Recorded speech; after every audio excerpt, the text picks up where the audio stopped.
Come gather, ye friends, round your flickering campfires and listen to tales of daring, horror, and high adventure from the worn pages of history. Set aside your primary school history notions and get ready for the three-way battle royale for the throne of England. It's 1066 and whatnot. On the Silly History Boys Show! All the epic battle and betrayal, but with silly bits and sword fights. This is the one with the big tea towel, isn't it? Do you mean the Bayer Tapestry? Well, there's more to the events of 1066 than just the tapestry. A lot more, in fact. More than our teachers ever had time to teach us. And so, therefore... 1066, go now! January 1066. King Edward of England is dead. After a life of strife, exile, and general hassle, Ed finally has a nice lie down. But he'd be happy to see so many people at his funeral. All the nobles of England have come and crammed themselves into Westminster Abbey to see him off. I'm not all that sure he would, actually. King Edward had a shed ton of enemies, and they're all here, miming the hymns, eyeing the buffet, and wondering who gets the old king gig next. For King Edward liked his me time, and he died with no children. Dearly beloved, we are gathered here today in the sight of God and his mates to bid ta and ta-ta to our king. Excuse me. Who in the blazes is that? Where do you want the coronation, chicken? I'm in the middle of a king's funeral, shush, right you! Buffet for the coronation. We're the caterers, see? Such absolute sacrilege. We must finish the funeral before the Egg and coronation. cress as well if you don't have Wait, the what, chicken. food? Sausage roll. All right, okay, cool. Ashes to sandwich and sausage to rolls, may you rest in plates eternal. All right, let's eat. Well, who's going to be king then? All right, yeah. Ladies and gentlemen, jarls and thralls, I give you your new king, Harold Godwinson, or Harold the Second. Go lights! Go lights!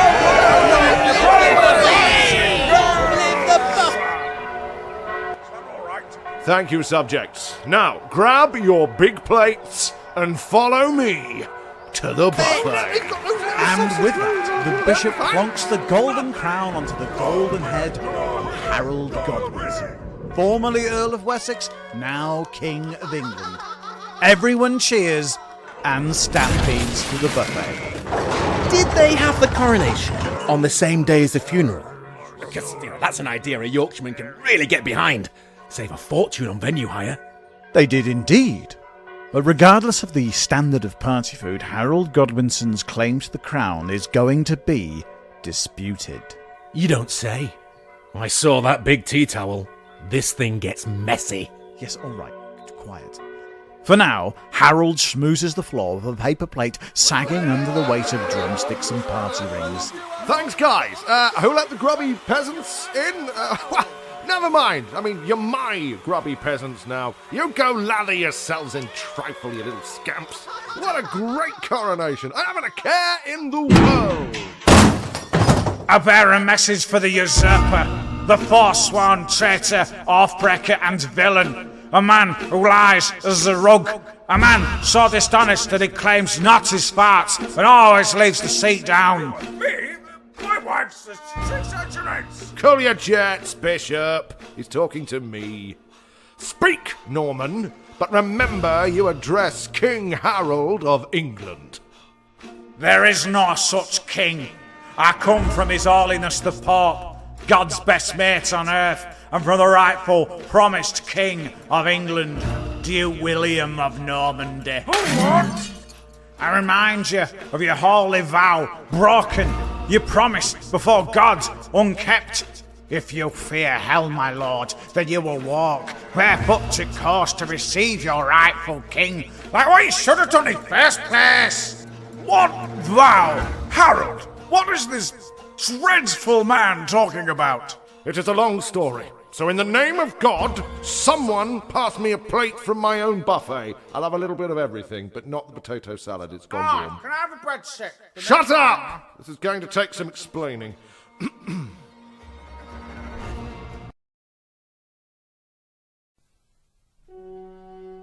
Boys, we're on! King Edward the Confessor's reign, running up to 1066, was lively. As you may know, in those days, the British Isles were invaded roughly every 15 minutes. Most recently by the Vikings, who nicked northern England from the Anglo-Saxons in about 860 AD, and then Was stopped by Saxon King Alfred the Great and conquered back by his descendants, who would become the first kings of England. In 1002, wars very briefly stopped for a wedding.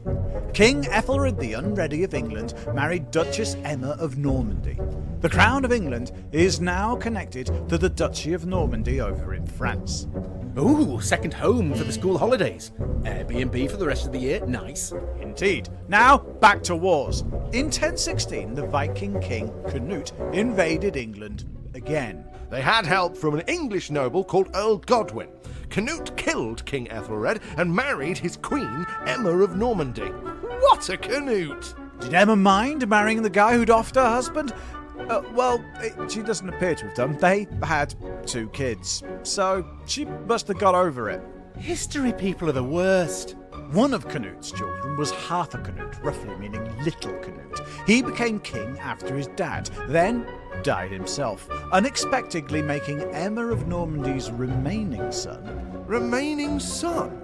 The other son was Alfred, who was allegedly murdered by Canute's mate, Earl Godwin. Her remaining son, Edward, became King of England in 1042. Oh my god, just do the tapestry. All of this causes the tapestry. King Edward was raised in Normandy, and as a result, he doesn't fit in England. Bless him. Like his first day of school, except his schoolmates probably killed his brother. Exactly. Edward fills the government with as many Normans as he can, and Earl Godwin. Can I ask, is Earl Godwin his name? He sounds like a hillbilly with a tash and a farm. No, he's an earl, you crease. Harold Godwinson's dad. He hates Norman tagalongs because he's trying to make the Godwin family the most powerful in England. Ooh, like the Kardashians. And King Edward hates the Godwins because they killed his brother. Yes, and There's more. last bit. In 1051, King Edward made a Norman Archbishop of Canterbury instead of a Godwin.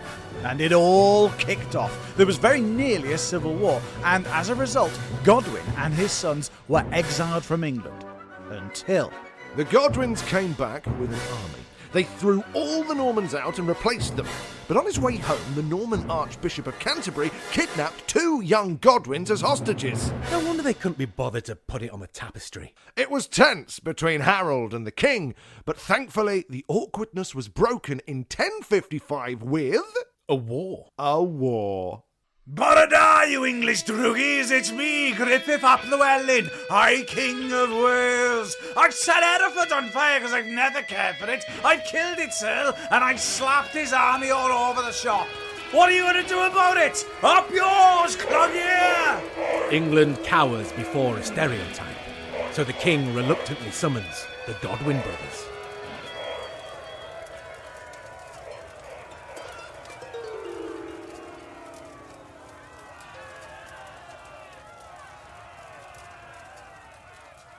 Now remember, Tostig, King Edward might be weak and daft, but he did once exile our whole family to Ireland. as if I could forget. Remember our man spewing in a handbag on the Stena line?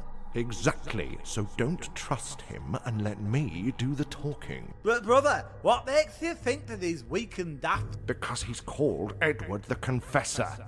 He prays too much and he's a soppy Norman, not a hearty Saxon. Everyone knows that. Actually, Harold, he acquired the moniker the Confessor posthumously. We would not have known him as Edward the Confessor. And his 24-year-old reign demonstrates political savvy, military confidence, and extreme ruthlessness, helped probably by being brought up in the court of a warrior society that will come to dominate Europe for the next 200 years. And, oh no, I've gone cross-eyed. Oh, Tostig, the crazy, nonsensical stuff you say. Oi, yo, shift your bums, you goddamn Godwins. Don't forget which family has the keys to this country, you. Ha! You bark like your mutt of a father. Earl Godwin, long may ye rot. Hey, that's our dad you're bad-mouthing. Hey, you're not that saintly at all. No, I am not, and I hate yous. But you're all that England has. The Welsh killed my cousin Ralph with the close harmony singing. You thought a bloke called Ralph the Timid was the right guy to protect our borders. This'll serve you right for taking those lands away from my brother Spain. Your brother had an unhealthy fixation with nuns and murdered your cousin with an oar. All right, maybe he was a bit of a black sheep, but you are still super lame. Look, Godwinson, I want the Tafts dealt with. You are the boys to do it, and in future perhaps we can get on a bit better. All right, but there best be something in it for us. Land, titles, crayons, not necessarily in that order. Harold was as good as his word. The brothers gave the Welsh such a hiding that by 1063 they had cut off their own king's head and posted it to England, so the Godwins would stop. What if you kill me, you backsliding traitors? Then my united Wales will descend once more into squalling little kingdoms, and the English or the Vikings or someone worse will eat us alive, or... Never again would there be a king of Wales. But Harold had had a storm. He could ask the king for pretty much any reward. I want to go on holiday. Well, you've earned it, young Harold, my lad. Some depraved 18 to 30 deal to Napper, is it, eh? A sausage sandwich and Guinness breakfast with a boat trip to Techno Island. Gosh, you're not remotely saintly. I'm going to Normandy. Years ago, my younger brother and cousin were kidnapped, and I'm going to go and rescue them. Well, be careful over there.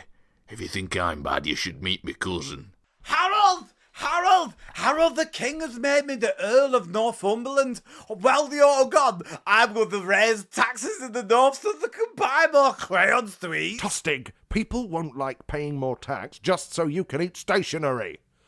I'm off to Normandy to rescue our relatives. Don't raise taxes. Very well, brother.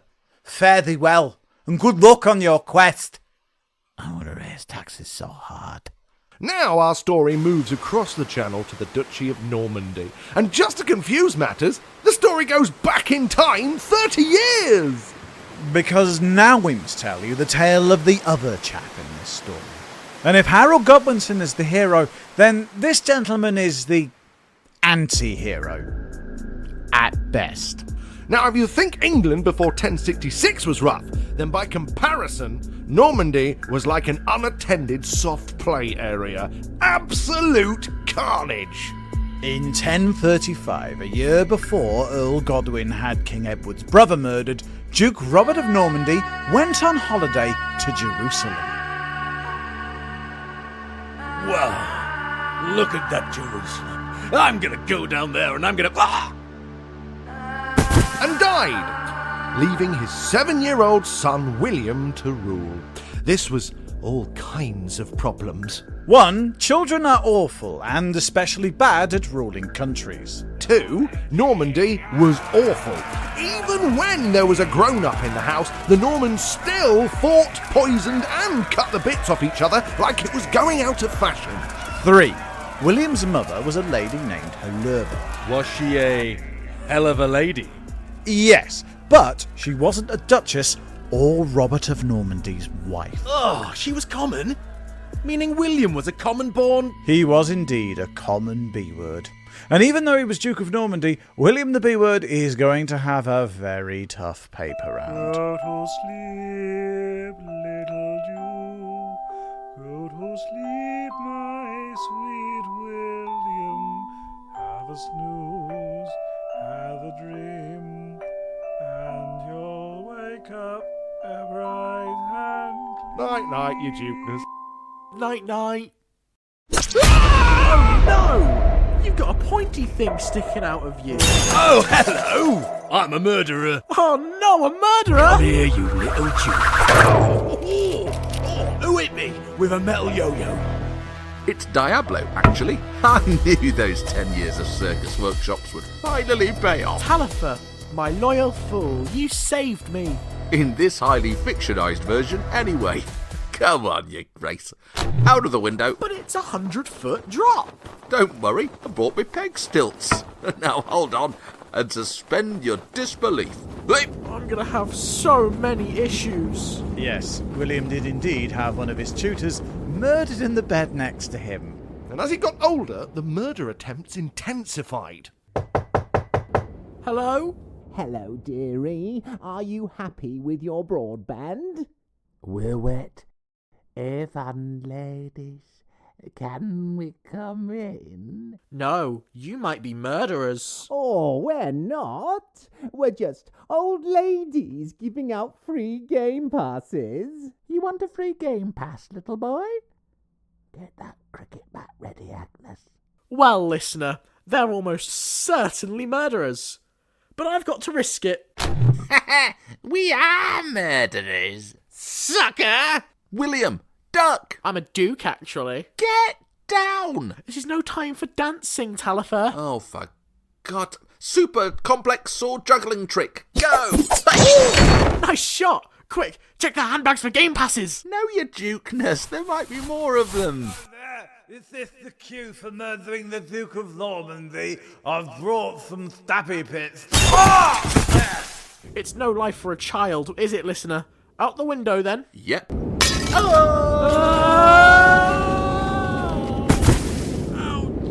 I landed on the keys. Fleeing more murderers, the young William was forced to run across the snow-covered countryside, risking death by exposure, saved only by the warning of his fool.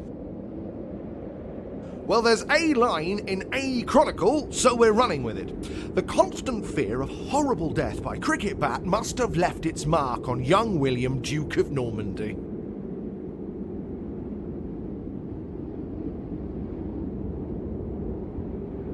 When I grow up, no one will mess with me again. It would explain a few things. Yeah, it would. An unsurprisingly troubled young man. Years passed. William grew up tough, and he grew up mean, like the boy named Sue. Not only was William tough, but he was a clever politician. In 1047, when William was 20-odd, his enemies decided to do something about him. Normandy's barons rose up in rebellion. Eventually, two armies faced each other outside the city of Cannes at a place called Val-Edu. The rebels are made up of William's relatives, who think little Billy is young and soft. They don't yet know how wrong they are.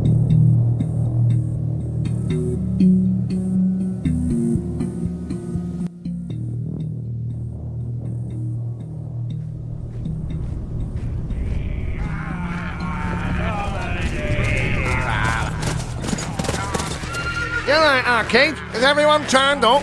Knights have come from far and wide to challenge this boy Duke with sword and lance. Everyone says to go batter him. Mad for it! I feel like having a series of cavalry charges, each more brutal than the last. And then finally, this brutal Norman Civil War can be over. Until next one. Ha! Look! That little Duke's attacking us, even though we've got more men! Yeah, let's get the bastard. Down! It's a family show! Right, let's go whack him to horrible death! Charge! Across the field is a man with a face like a punch. He wears a resting scowl so deep you could park your bike in it. And now he turns and speaks with a voice like rusty gravel. Gentlemen, behold my naughty relatives. Silly little squirrels. Those who fight well will receive rich reward. Now let's go stab them up. Charge! All grown up. Thunder rumbles across the plain of Val-Edu. Each knight braces his lance. One hit from a charging horse will drive the spear point clean through shield and mail and into the squishy bits. A missed pass will leave a knight galloping into trouble with an almost useless bit of wood. As the two armies meet, accuracy is everything. lances bite and shields shatter. Men in iron are sent flying on their horses. The lancers have done their work. Now it is time for swords. The battle becomes a scrum of men and horses, all crammed together, battering at each other like kids on sugar. The Duke! Bring me the head of the Duke! Mate! The rebels look for William, but they need not look far. They just follow his screams. Die, you rebel scum! J-Mail! It's got nothing! Rebel against me, would you? I'll teach you! I'll learn you, by God! He fights! He bites! He butts! He's an angry, angry young man. And he's too much for the rebels.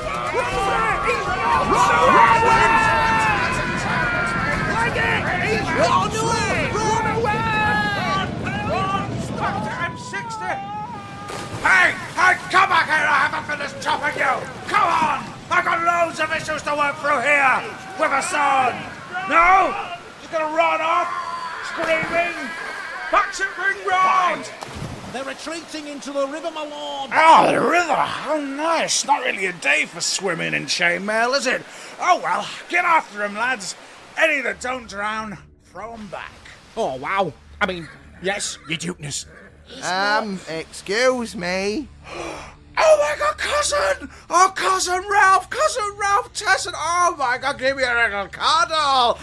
Fancy seeing you here at this armed rebellion against my rule. What are the odds? Hello, William. I brought my army here to... I know, you brought your army here to rebel against me, and then you watched me fighting and you changed your mind, you little scamp. Yeah, I swore to strike a blow at you. And then I saw all the hacking, and I thought, you know what? He'd be quite a good duke after all. That's what I thought, you know. So cool. We good? Yeah, cousin? Cause?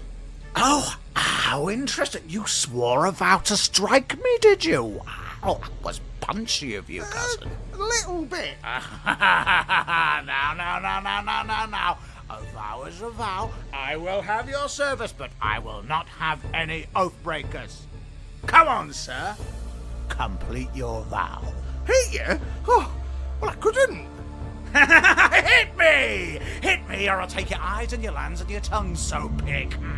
Cripes. All right, well, just a little slap with me velvet glove then. How's that? Okay. You ready? Is that okay? I didn't mean anything by it. I'm sorry. Course not. Hey, come on. No worries. Now I'm done. Come on.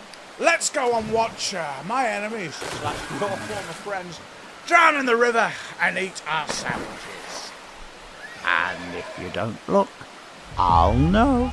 The Battle of Valais-Doon confirms William the B-word as undisputed Duke of Normandy. Eventually, anyway. There's quite a few years of Norman awfulness, and also the King of France invades Normandy, and William batters him and kills all his men. But eventually, William starts to look outside of Normandy, partly to secure his duchy, and partly because he fancies more land. He's ambitious, which is a scary thought indeed. especially if you happen to be a powerful noble in the country next door. Let's say, for argument's sake, the Earl of Wessex. And let's further say, for argument's sake, that you then get shipwrecked on the coast of Normandy.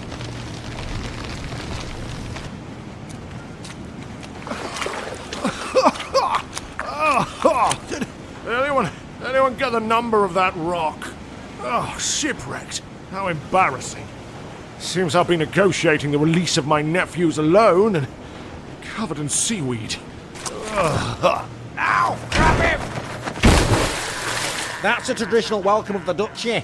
A kick to the groin, bag over head, and knife in your back. Welcome to Normandy, stranger. Sorry, rich stranger. I could try ransom you back to England, but I'll just take you to the Duke and move the story on. Let me get Harold is dragged away to the castle and to the very end of episode 39 of the Silly History Boys show, The Song of Roland, where he will now, after 2 years mucking about, meet the Duke of Normandy. Come on this way, Saxon. Oh, brilliant. They've just heard the Song of Roland. Sorry, the what? Adjacent to Jess, the Song of Deeds. They'll be right soppy. So, get in there now. Go on. Presenting Harold Godwinson, Earl of Wessex. Well, if isn't my little new best friend, little Harry Godwinson. Welcome to my castle/lair. I take it that you've come from Edward, my cousin, to thrash out the details of me becoming King of England. I, came about something else, your dukeness, actually. Oh, really? Is that you saying you don't think I'd be a very good king? My nephews. I've come for their release. Look on your face! That's hilarious. Don't worry, Harry. I shall be king in England. It was promised to me by my cousin, your king, Edward. He's married to your sister, isn't he? No children, though. Very sad. Some people think that I even visited England to have it confirmed. But anyway, nephews you mentioned. Hey! Hey, Odo! Sup, bro? Brother Bishop, is that wacky Robert of Jeremiage, who used to be Archbishop of Canterbury, used to make lots of analogies about skips and ladders? Is he still kicking round? Don't you know, bro? Don't take the whole being a bishop thing that seriously myself. Much more fun eating meat, drinking beer, and fighting. Money's good, though. For God's... Go and tell Robbie of Jay to let those 2 Godwins that he uses as a coat rack go free. But bro, I'm busy. I'm making some notes about a tapestry I'm having made. It features detailed weavings of all the bars in Cannes, including menus, drinks, and soft play areas. Go! Brother, you might not act like a bishop, but you still have to do as I say. Oh, fine. So unfair. Thank you, Duke William. I shall go join my nephews, and I shall be forever grateful. No problem at all. You want to go on holiday with me? God, no. I mean, what? Come on, it'll be fun. A Norman holiday for Harry and Billy, and best buds we shall be. Our tale moves to the seashore. A beautiful blue ocean laps against the white stones of a city on an island. A salt breeze brushes the sea grass, and the calls of birds float dreamily across the peaceful scene. A place which is about to become all kinds of ruined. What a beautiful place. Let's burn it. It is now 1064, and the Normans have turned up at the island of Mont-Saint-Michel in the Duchy of Brittany. There are stunning sea views, excellent local cuisine, and of course... Conquering! But before they do that, they must cross the deadly quicksand that lies between the mainland and the island of Mont-Saint-Michel. Looks a bit muddy, our kid. Hey, Darren, what does a brown flag mean?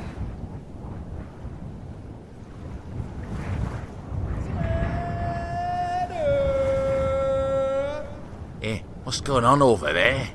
At the edge of the sand, they hesitate. The city walls are full of noisy people. Oh, no! Don't let the Duke see! Why are all them Bretons waving animal skins and shouting Tamor? They're giving voice to the rumour that the Duke's mother was a commoner, descended from a tanner and leather worker. See how they revel in William's base-born origins for jokes? If he sees it, he'll probably go off psycho and... I think it's a little bit late for that. Still, tanner gags. We'll see who's laughing at... Whoops. Did you just treat yourself to a little snigger, soldier? Oh my God, no, honestly, Grace, I didn't. Huh? Well, clearly something is very funny. Perhaps you'd like to share it with the rest of the army. After all, you all know how much I love a good tanner joke. Oh, please, sir, no, it's not. I'll go over and get him to take it down. All right then, that's fine. Get over that water, or I'm gonna chuck you in and walk across your spineless back. Don't look at me like I won't do it. Go, go, go, go, go! Yes, Junk William. Quick, let's get in the sea. I'm stuck. Help me quick, I'm sinking, help me! Hang in there, lads. I'm coming. Out of the throng of Norman knights runs a man, blonde and bearded and broad-shouldered as another faintly homoerotic pop-popism. The hero dives, and with two meaty hands, hauls the struggling Norman knights out of deadly quicksand. Don't worry, lads. I'll save you. Got you. Oh, Harold, you saved me life.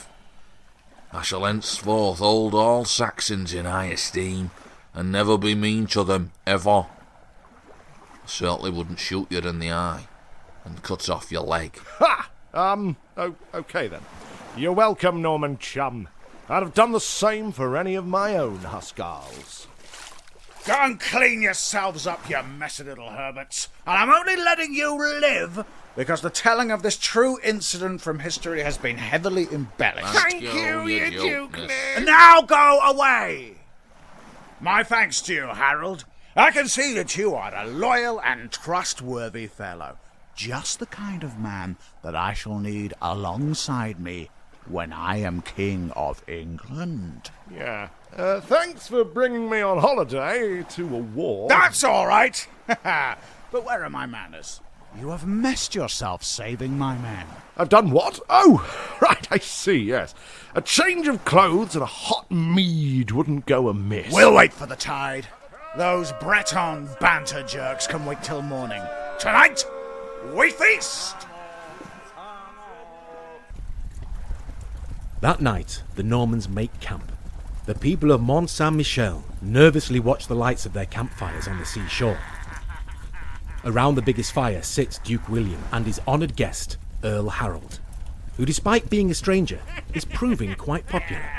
And then I said that if you're gonna put it into a pig, you should smoke it first. I'm sorry, I am very, very drunk. Nice one, Harold. More wine. Oh, go on then. I'll be as unsteady as you Normans. Way! Yes, it was very funny. If a little cheeky, I think what you meant to say, Harold, is that we Normans are as steady on a horse as we are on our feet. Ha! No. Sorry, what? What did you say to me? I'm sure Earl Harold didn't mean to say no to you, Your Grace. You Normans spend so much time riding lame horses that you can barely stand up. You'll never get away with riding at people in England. Oh, look how we laugh and banter together. Well, Harold, I can tell you that I've ridden over everyone in Normandy, and in most cases, literally over their faces. You can't ride your ponies at Huskarls, can you? The professional soldiers, Bill. May I call you Bill? I'm going to call you Bill. If you ride horses at Huskarls in a shield wall, you see what happens. Ha! Is there any more of this wine? Ha-ha. Pour the Earl more Lambrini. I've got some very important Norman admin to attend to. Ha! He's had enough, bless him. Night, Bill. Ha! You lightweights. Also, when can I go home? The Duke stalks off into the night. The Earl drinks till he drops down by the ashes to fitful sleep. Harold dreams of a green field rising to a great ridge.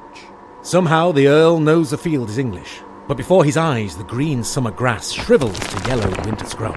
The salt breeze shifts and fills the Earl's nostrils with the smell of blood. He is not alone. Faceless men in steel push and jostle, crushing him. He feels the thunder of horses and flinches as their shrieks fill his ears. Now the screaming air hisses with shafts, black arrows raining from the red nightmare sky. Ah, my eye!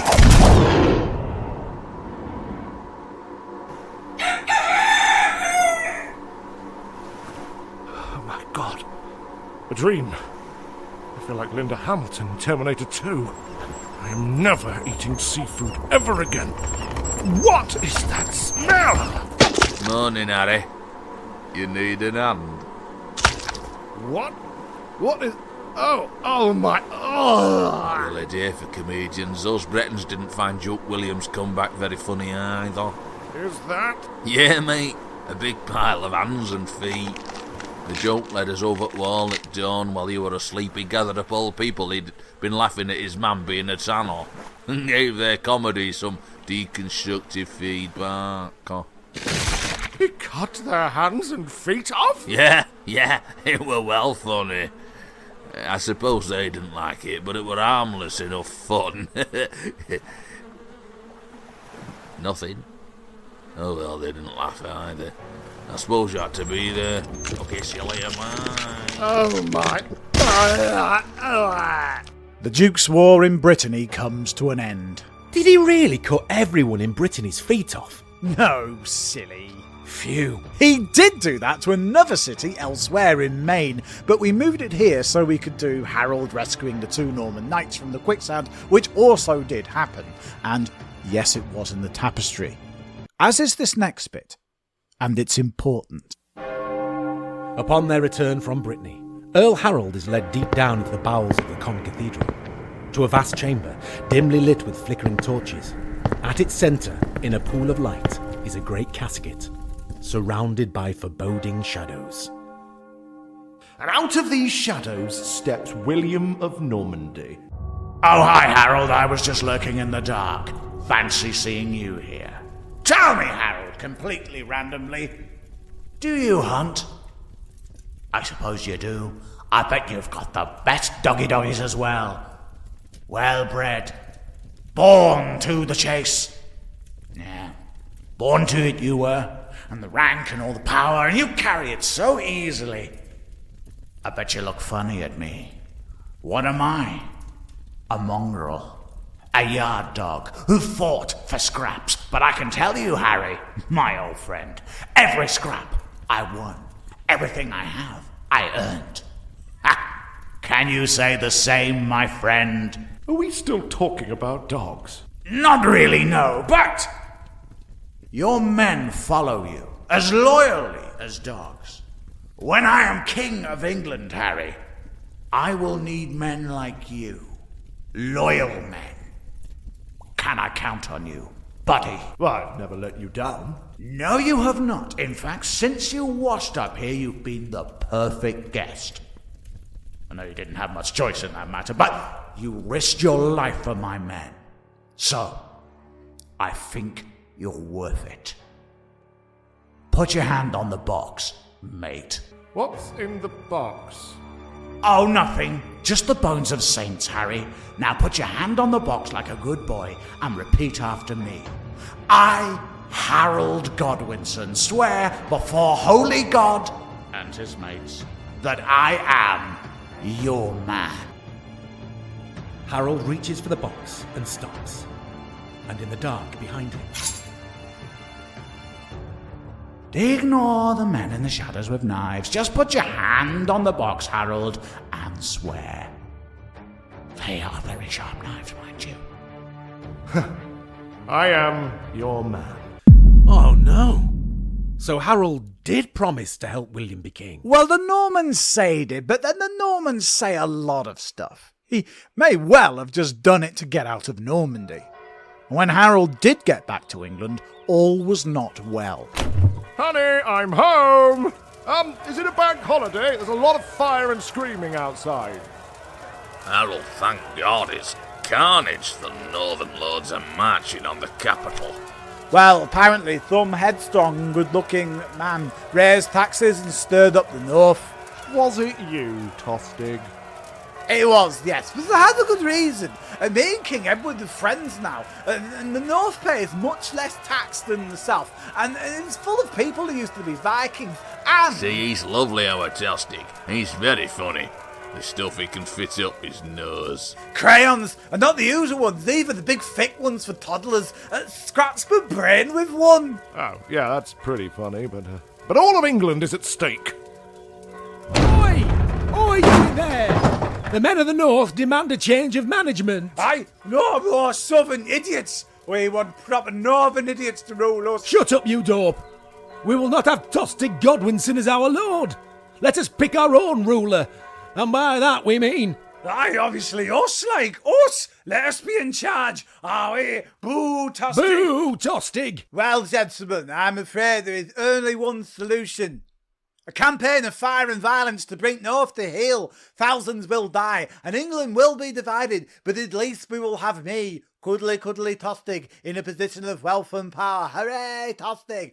Oh, Tostig, it'll destroy my kingdom, but I just can't resist you. No.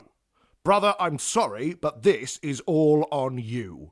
You must pay the price for this. Not the family, not the king, not England. Consequences for my actions? That's not fair. You can't punish me for something I did. You're too hard on him, Harold. You are king, but if you want my advice, Tostig must be banished. Banished? Harold, please, no! Tostig Godwinson, Earl of Northumbria, I hereby banish you. Soz about what? Go, brother! Don't make this harder than it is. I will go, but hear this, brother. England shall know no peace, while I, Tostig Godwinson, live. Tostig spirit of vengeance away!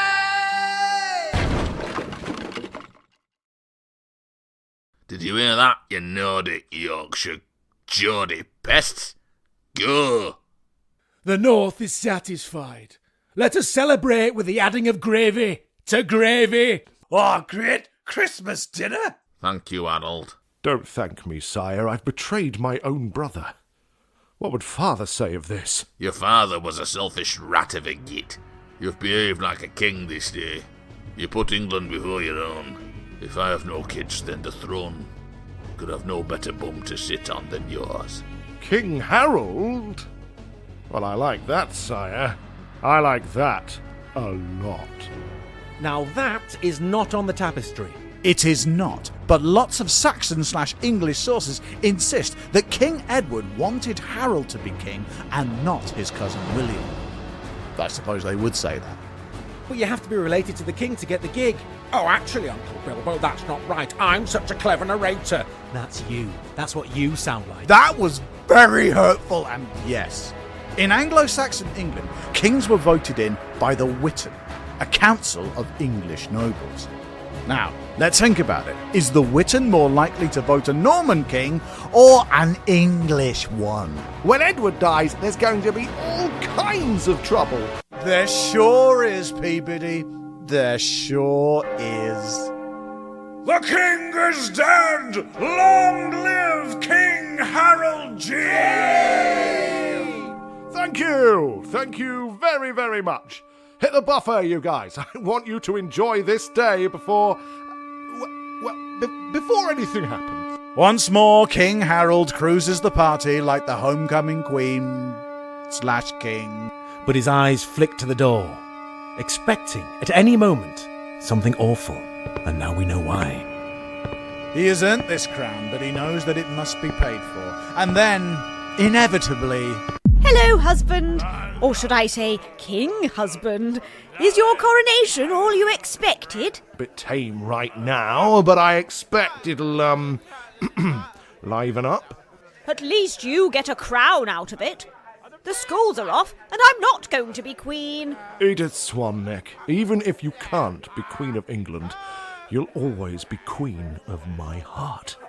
You are the dearest of all my wives. That's better, you soppy Saxon, you. I came to see what the matter is. Ever since they laid that crown on your head, you've been looking over your shoulder like you've left the oven on. You're right, my love. I have you. I have England. I've made my choice. What? Yeah, my lords! I come bearing a message for the forsworn traitor, and... Ow! We've seen this bit. I am the king, and if he wants to make something of it, then tell him that I'll punch him so hard that children will be forced to learn about it for the next 1,000 years. Bring your horses, bring your mates, bring your dinner, bring it all on! The words cross the water to Normandy, where the messenger finds Duke William out hunting and gives the Duke the news. The chronicles record that William went scarlet with fury, but said not a word. Soundlessly, he stomps back to his castle. He sits and stews, but it's no good. He stands and presses his head against the cold stone of the pillar. And from somewhere, hears a voice. Oh, William, my son. Dear, dear, such a temper. You'll not be able to act like that when you're all grown up. Whatever they say about you, you're going to be a great man. I know, mothers always know. Mummy. Listen now. When you were in Mummy's tummy, she had a dream. She also craved chocolate and pickled onion Monster Munch sandwiches. One night, I was lying there in the dark when there was a terrible pain in my tummy. I wanted to cry out, but I couldn't speak. So I watched, and out of my cum came a tree. It was proper John Hurt in Aliens type thing, son, except it was a horse chestnut tree and not a witch with teeth. Anyway, up and up it grew. Its branches spread all across Normandy and far out to sea. To England, where your great auntie was queen. It was a tree so big it covered 2 countries. And then I woke up and I had a servant heat up 4 Mars bars and I ate them all in a big wrap. At first, I didn't know if the dream meant anything. But when you were born, I finally understood. That tree was you, William. That dream told me that you will be more than a duke. You'll be a king, a conqueror. And you know how I know? 'Cause it was a conker tree. William, the conker, you shall be. So, take your head off that pillar, my son, and get cracking. Yes. Yes, of course. Hello, bro. Heard the news from England. You okay, hon? I'm a tree, Odo. Okay. And I'll be fine. Tell me, Bishop, how is the abbey at Christane? Dunno, bro. There's a lot of churches. What's up with that one? Yep. Well, it's not just another church, brother. You are a pants, Bishop. It's where our mother is buried. Oh, yes. Remarkable woman. Very odd eating habits. What do you want to do about England? Oh, you know, this and that. No one steals from me, brother. It's conker season. Gather the army. The scene is set. The pieces are moving. Further dramatic analogies. But to find out what happens... Everyone knows what happens. Shush. You'll have to join us next time for 1066 Part 2 on... The Silly History Boys! And for all the treachery, murder, and fiendishly complicated actual/boring history, We are As always, sorry. sorry. Oh, sorry.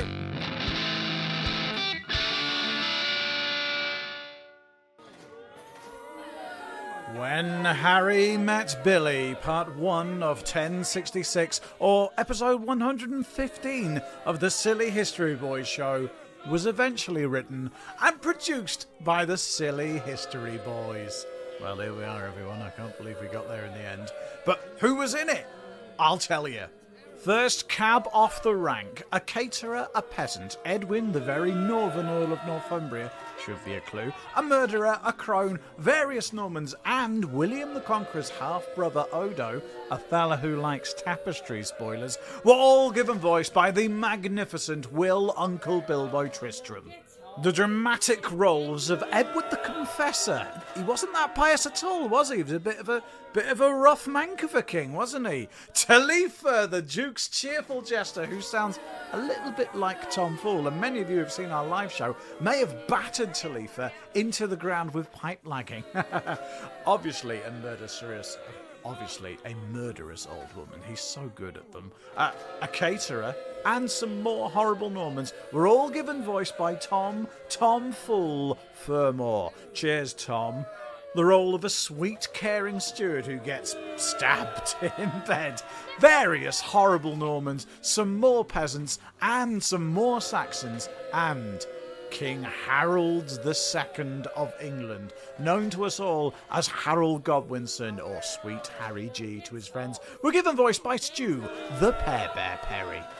The part of Elfgar, Archbishop of York, Griffith ap Llewellyn, the decapitated King of Wales, Morcar, a very Geordie Earl of Northumbria, Tostig, King Harold's stupid brother, various Normans, and the King of, well, spoilers, the boss of all the Normans, William Billy the Conqueror, known in our scripts as Will the Sea, and he certainly was a bit of one, were given voice by me, your dear Uncle Bob. Playing Harold's favourite wife, Edith Swanneck, and William's favourite mother, Hollerva. Great thanks is given to Gemma Velma von Vodbob. Thank you, my dove. With one role all to himself, it's troubled, well, not really a child anymore, it's troubled child superstar Harry Hazmat Pear Bear playing the young Billy the Conqueror. Thank you very much, Hazmat. People crashing over horses, sword swings, and various clunks and noises were made by the nice people at zapsplat.com, where you can get many free sound effects and free music for all your projects. A swathe of Saxon Manors will be given to Scott Buckley to use how he sees fit for the use of his excellent music in this week's episode. Additional big thank yous to Pure Music for their track Viking Fantasy Cinematic. Oh, sorry, Vikings War Fantasy Cinematic, you probably heard it. Very reasonably priced, very good. A grave by the seashore overlooking the sea by order of the Duke is just reward for Lord Fastfingers Tristram for the 115th time that his excellent Silly History Boys show theme tune music has been used. If you have enjoyed this particularly silly episode of the Silly History Boys show, then why not check us out on social media? We're big on Facebook, we're big on Instagram, and of course we're big on Podbean, where you can find our shows as well. And if you did enjoy it, why not consider giving it a rate or review on your chosen podcast platform? Or better yet, tell a person, or even better than that, do them a tapestry of you listening to it. That would be great. I think that's everything. We'll be back next time because if you're having girl problems, I feel bad for you, son. We got 1066 problems, but a bridge ain't one. Thank you, bye. Bye. Scouse Welsh. Okay, Scouse Welsh. I can't do that. But you have to be related to the king. To get the gig. Oh, actually, Uncle Bilbo, that's not right. I'm such a clever narrator. That's you. That's what you sound like. Spot on. Bob was in the room. I know, right? Elfgar Harold G, Bob Bilbo. My phone's... Stop it! Zoom in, you... There we are. Sip of tea.